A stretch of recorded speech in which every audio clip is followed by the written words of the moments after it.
अस्सलाम वालेकुम व्यूअर्स, मैं हूं शाकिर सोलंकी। व्यूअर्स, 2-3 दिन से एक ख़बर सोशल मीडिया पर फैलाई जा रही है कि वज़ीर आज़म मियाँ शहबाज शरीफ जो हैं असम्बली तोड़ने जा रहे हैं, हुकूमत ख़त्म होने जा रही है। 2-3 दिन से ये चल रहा है कि जी कोई लिख रहा है कि जी 48 घंटे के अंदर असम्बलियाँ तोड़ दी जाएंगी, कोई लिख रहा है 36 घंटे के अंदर, कोई 24 घंटे के अंदर। मुझे भी बहुत सारे लोगों ने कॉल्स की हैं मुल्क भर से कि सोशल मीडिया पे ये ख़बरें जो चल रही हैं इनमें कितनी सदाकत है। मैं आपको बताऊंगा कि वाकई ये हकीकत है, असम्बलियाँ तोड़ने जा रहे हैं वज़ीर आज़म, या असम्बलियाँ या जो इलेक्शन है वो कब होंगे। और ये जो अफवाह, जिसको मैं अफवाह करार दे रहा हूँ, ये जो फैलाई जा रही है, ये र्यूमर्स जो फैलाए जा रहे हैं या प्रोपेगेंडा जो किया जा रहा है या नैरेटिव जो सेट करने की कोशिश की जा रही है कि हुकूमत नाकाम हो गई 1.5 महीने के अंदर ही, और इमरान ख़ान जो हैं, इमरान ख़ान के बग़ैर जो है मुल्क में बिल्कुल अंधेरा है, कोई हुकूमत इनसे नहीं संभाली जा रही, तो इस पर भी बात करूँगा। लेकिन इसके पीछे कहानी क्या है, ये क्यों कराया जा रहा है, ये भी बताऊँगा। आपको याद होगा कल मैंने एक वीला किया था, उसमें बताया था कि मुस्लिम लीग नून का जो इजलास हुआ था लंदन में, उसके हवाले से बताया था। उसके बाद आज मीटिंग्स हुई हैं, आज जो दिन गुज़र गया बहुत इम्पॉर्टेंट मीटिंग्स हुई हैं। वज़ीर आज़म मियाँ शहबाज शरीफ ने एक तो मीटिंग की है मौलाना फजल रहमान के साथ, दूसरी मीटिंग की है आसिफ अली जरदारी के साथ। तो मैं टेक्निकली ये भी बताऊंगा, इसमें इन मीटिंग्स के हवाले से बताऊंगा कि क्या डिस्कशन चल रही है तमाम जमातों के कायदीन के दरमियान। लेकिन टेक्निकली मैं आपको बताऊंगा कि इलेक्शन वक्त से पहले पॉसिबल हैं या नहीं है।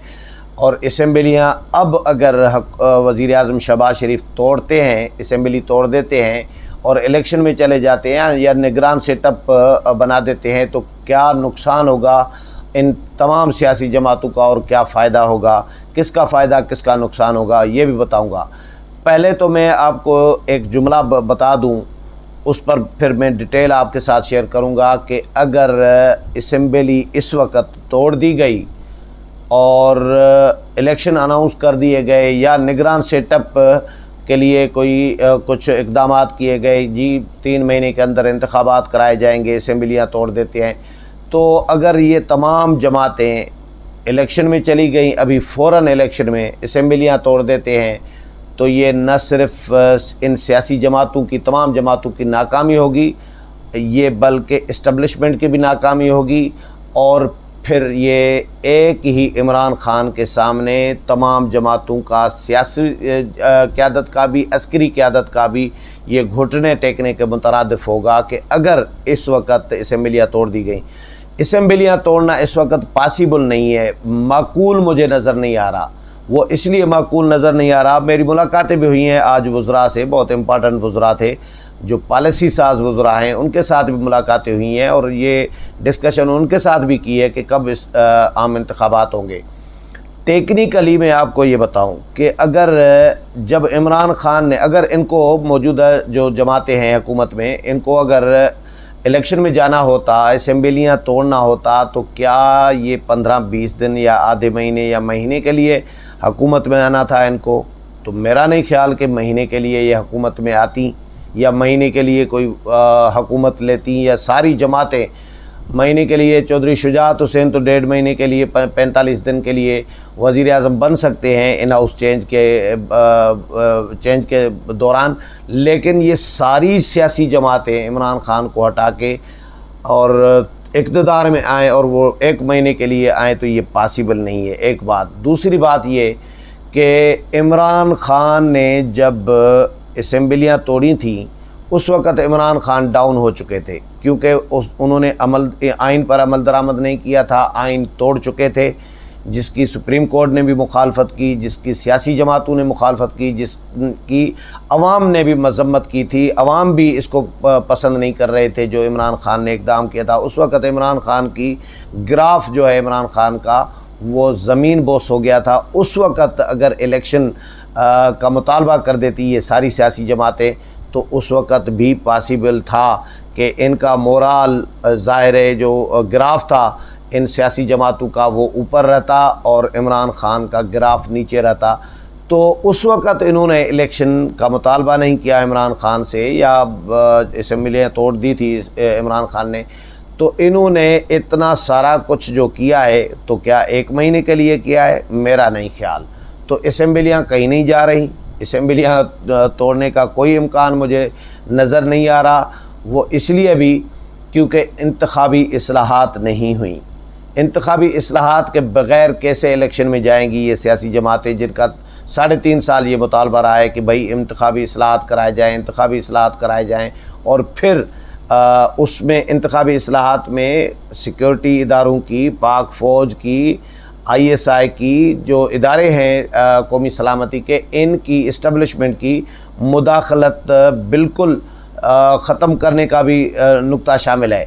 तो क्या इंतखाबी इस्लाहात के बग़ैर ये सियासी जमातें PTI की जो अभी तक की हुई इंतखाबी इस्लाहात के मुताबिक उनके तहत इलेक्शन में जाना चाहेंगी? क्या EVM के तहत इलेक्शन कराई जाएंगी जो PTI ने तैयार की हैं? तो मेरा नहीं ख्याल कि ये ऐसा कोई इरादा रखती हैं। हाँ, ये है कि इन्होंने डिस्कशन ज़रूर कर रही हैं, लेकिन इलेक्शन पे नहीं है कि इलेक्शन वक्त से पहले हो। इंतखाबी इस्लाहात पे डिस्कशन चल रही है, डिबेट चल रही है। मेंबर्स के नाम दिए जा रहे हैं एक दूसरे को। पीपल्स पार्टी ने नाम भी दे दिए हैं। आज जो मौलाना फजल रहमान की मियाँ शहबाज शरीफ से वज़ीर आज़म से मुलाकात हुई, फिर आसिफ अली ज़रदारी की मुलाकात हुई, उनमें भी एक तो इंतखाबी इस्लाहात डिस्कस किया जा रहा है, दूसरा माशी इस्लाहात डिस्कस किया जा रहा है, और कि अवाम को रिलीफ दे जो अगले 1 साल रहता है, तो इस 1 साल में अवाम को रिलीफ कैसे दिया जा सकता है, बजट कैसे दिया जा सकता है, पैसे कहाँ से लाए जाएंगे अवाम को रिलीफ देने के लिए। क्योंकि सारी जमातों का इस वक्त तमाम जमातों की क्रेडिबिलिटी दाव पर लगी हुई है। एक इमरान खान को हटाने के और मुल्क को बचाने के चक्कर में इनकी अपनी क्रेडिबिलिटी भी दाव पर लगी हुई है। तो ये डिस्कशन की जा रही है कि भाई हमने हथियार नहीं फेंकने, हमने घुटने नहीं टेकने। अगर हथियार डाल दिए, दस्तबरदार कर दिया, सरेंडर कर दिया, तो ये इमरान खान के सामने सरेंडर करना होगा। फिर इनका सत्यानाश, सारी सियासी जमातों का, इनका फ्यूचर तबाह और इनकी सियासत ख़त्म। फिर एक ही होगा चाइना वाला सिस्टम, इमरान खान और उनकी जमात। तो ये पॉसिबल ही नहीं है कि ये सियासी जमातें कोई ऐसी रिस्क लें कि असम्बलियाँ तोड़ दें और हुकूमत ख़त्म कर दें और इमरान खान के सामने घुटने टेक दें।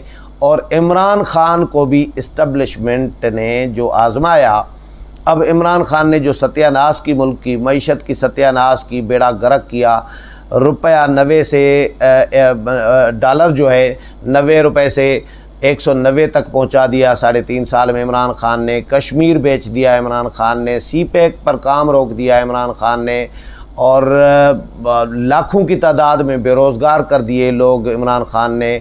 अवाम को 1 करोड़ नौकरियों का झांसा दिया था, 50 लाख घर देने का वादा किया था, झांसा दिया था। कितने घर गिराए थे, कितने बिल्डोज किए थे इंक्रोचमेंट और रेगुलराइजेशन के नाम पर, के रेगुलराइज नहीं है, लीज़ नहीं है, ये है वो है। अपना घर इन्होंने रेगुलराइज कर दिया था चंद टकों के एवज समझे।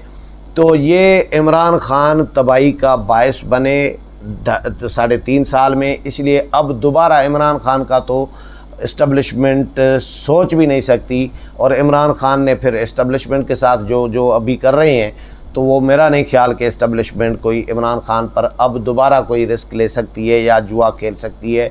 अब ये सियासी जमातें और इस्टबलिशमेंट इस वक्त यकीनन टेंशन में तो हैं, परेशानी में तो हैं कि मुल्क को बुरानों से कैसे निकाला जा सकता है, लेकिन सर जोड़ कर बैठी हैं तमाम जमातें। लंदन में भी मियाँ नवाज़ शरीफ ने इनको बुलाया था इसीलिए कि भाई इंतखाबी इस्लाहात कराओ और जो है माशी इस्लाहात कराओ। माशी इस्लाहात के लिए पैसे कहाँ से आएँ, इस पर डिस्कशन की जा रही है। इंतखाबी इस्लाहात तो आसान काम है, लोग ये भी पूछ रहे हैं कि भाई अभी तक हुकूमत ने क्यों नहीं किया। कुछ नहीं किया, ये हकीकत है, हुकूमत अभी कुछ नहीं कर पाई। उसकी रीज़न मैं आपको बताता हूँ।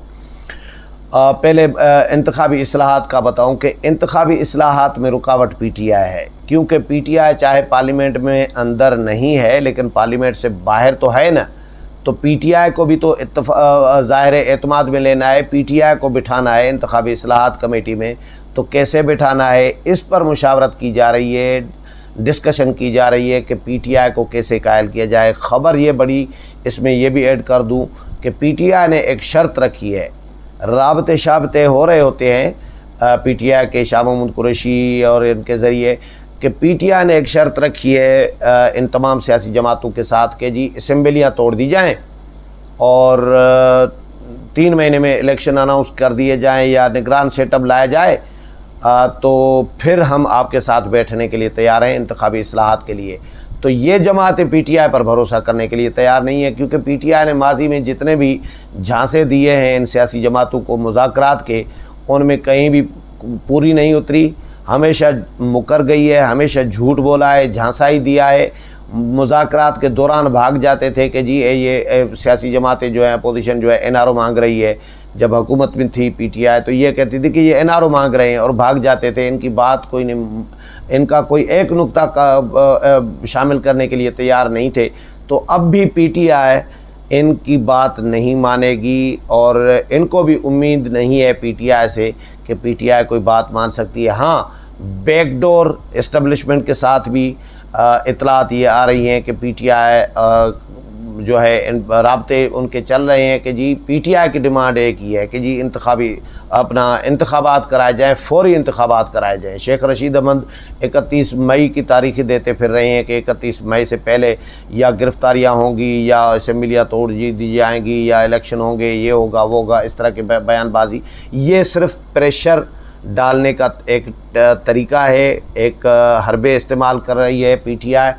मुख्तलिफ प्रोपेगंडा मुख्तलिफ़ किस्म का किया जा रहा है कि जी इमरान ख़ान के बग़ैर पाकिस्तान नहीं चल सकता, इमरान ख़ान गया है, महीना भी नहीं गुज़रा तो डॉलर इतना ऊपर चला गया है और बिल्कुल मईशत डिज़ास्टर की तरफ जा रही है और मुल्क जो है बिल्कुल मईशत ख़त्म हो गई है, इमरान ख़ान ही मुल्क को बचा सकते हैं। ये इस तरह का प्रोपेगंडा एक माहौल बनाने की कोशिश की जा रही है। ये भी ख़बरें चलवाई जा रही हैं कि इमरान ख़ान के जाने के बाद जो चाइनीज़ कंपनीज़ का काम कर रही हैं गवादर में सीपेक पे, उन्होंने पैसा निकाल लिया, उन्होंने काम बंद कर दिया, उन्होंने बोरिया बिस्तर बांध कर वो सामान जो है गोल करके वो जा रही हैं वापस, उन्हीं कंपनियों ने तरदीद कर दी है।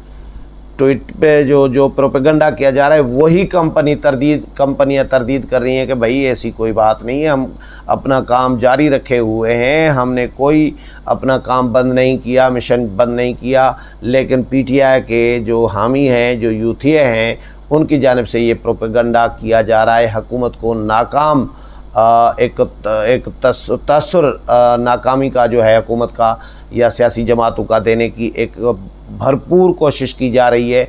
लेकिन मैं आपको बताऊं कि असम्बलियाँ तोड़ने का कोई प्लान हुकूमत के ज़ेर गौर नहीं है। लंदन में भी मियाँ नवाज़ शरीफ के साथ भी यही पार्टी में डिस्कस हुआ। उसके बाद मियाँ साहब ने जो राब्ते किए मौलाना के साथ, जरदारी के साथ, अचकज़ई के साथ, मिंगल के साथ, तमाम जो इत्तेहादिये इनके साथ नवाज़ शरीफ ने राब्ते किए, तो उसमें भी तमाम जमातों ने इस बात पर इत्तेफाक किया है कि भैया हमने पुरज़म होकर हमने अपना हिस्सा डालना है। इस वक्त जो इमरान ख़ान ने 3.5 साल की तबाही की हुई है, इसको हमने मईशत को सहारा दे के खड़ा करना है अपने पाँव पर। कम अज़ कम थोड़ा बहुत अवाम को फ़िलहाल रिलीफ़ दिया जाए ताकि अवाम को फिर अवाम के सामने जाने के काबिल हो सकें। और ये तमाम जमातें जो, क्योंकि तमाम जमातें एक तजुर्बेकार सियासी जमातें हैं, 2-2, 3-3 दफ़ा 2 जमातें जो हैं पीपल्स पार्टी और नून लीग 2-2, 3-3 दफ़ा इक़्तिदार में रही हैं। इनके पास मईशत के माहिर एक्सपर्ट्स भी हैं, लेकिन रुकावट जो थी अभी तक हुकूमत क्यों नहीं कर पाई वो मैं आपको बताना चाह रहा था कि हुकूमत इसीलिए कुछ नहीं कर पाई अभी तक क्योंकि पीटीआई ने जो आइनी जो बहरान पैदा किए हुए थे, आइनी जो रुकावटें पैदा की हुई थी मरकज़ी हुकूमत के लिए भी और पंजाब के लिए भी, इसकी वजह से डिले हुआ है। फिर रमज़ान था, फिर ईद आ गई और पंजाब में तो अभी तक काबीना कंप्लीट नहीं हुई, काबीना तश्कील नहीं हुई, और इतने दिन उनको हल्फ नहीं लेने दिया जा रहा था, इलेक्शन नहीं करवाने दिया जा रहा था, गवर्नर का फड्डा अपनी जगह पर अलग था। ये आईनी बहरानों में पंजाब हुकूमत भी, मरकज़ी हुकूमत भी फंसी हुई थी, जिसकी वजह से अवाम को रिलीफ हुकूमत नहीं दे सकी। ईद भी थी, रमज़ान भी था, आईनी बहरान भी थे, तो ये इनमें से ज़ाहिर ईद भी गुज़र गई, रमज़ान भी गुज़र गया, आईनी बहरान भी तकरीबन गुज़र गए हैं। अब इन्होंने सर जोड़ कर फ़ैसला करना है कि एक इंतखाबी इस्लाहत फ़ौरी तौर पर किए जाएँ और उस पर PTI को भी कायल किया जाए, कोशिश की जाए। दूसरा, माशी इस्लाहत किए जाएँ और आवाम को रिलीफ़ दिया जाए। और इसीलिए मैं कह रहा हूँ कि ये जो अफवाहें हैं PTI की, ये प्रोपेगेंडा है, अफवाहें हैं, और ये एक PTI का नैरेटिव है जो सेट कराने की कोशिश की जा रही है कि वज़ीर आज़म असम्बलियाँ तोड़ने जा रहे हैं और हुकूमत ख़त्म होने जा रही है और जल्द इंतखाबात होने जा रहे हैं।